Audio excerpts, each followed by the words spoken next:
Hey, what's up everyone? Today I'm going over how to install VirtualBox Manager, which is a great program put out by Oracle that will allow you to create virtual machines for testing or for just, whatever projects you may have. I'm going to suppose you already know what a virtual machine is, so I'm not covering that in this video.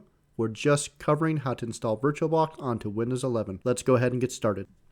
All right, first thing you're going to do, open up your browser. I'm going to use Edge. You can use Firefox, Chrome, whatever, floats your boat. We're going to go to VirtualBox, search for that. We're going to go to the virtualbox.org website, open it up.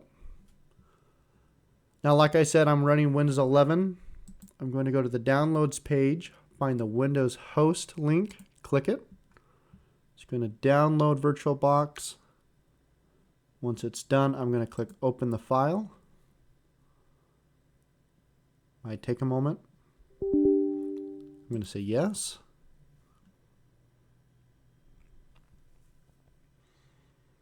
Preparing to install. Oh crap. All right, what's going on? All right, it says we need a Microsoft Visual C++ 2019 redistributable. No problem, we can get that. We'll click OK, finish. Yes, it died. Awesome. Let's open up a new tab. Let's search for C++. Hey, it's already there. Click on that. Scroll down. We're going to want to go to this link right here. And we're going to scroll down. All right, latest version of that. I'm running an x64 architecture. I'm going to say yes. Get that link. Okay, I'm going to click this file that downloaded.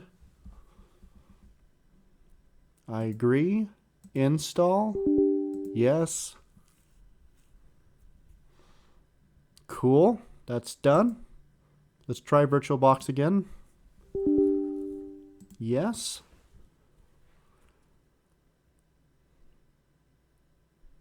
Nice. We made it farther. We're going to click next. Next.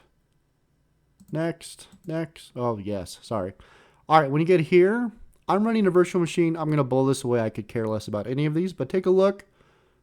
Check the ones you want, the ones you don't want, and when you're done, click next, click install, and just wait for this to finish. Cool. All right, you can check this if you don't want it, or you can check it. Doesn't matter. I'm going to leave it checked. Finish. VirtualBox should start up. Oh, there it is. Cool. All right, we're done. So here's VirtualBox Manager. You can use this to create virtual machines. I'll be making a couple of videos, one on how to create a Linux virtual machine and one how to create a Windows virtual machine and the steps you need to do, how to allocate RAM and CPU and cores like that to it. But like I said, on different videos. So yeah, we're done. Thanks for watching. Don't forget to subscribe and like. Helps me out. All right. Have a great day. Thank you. Bye.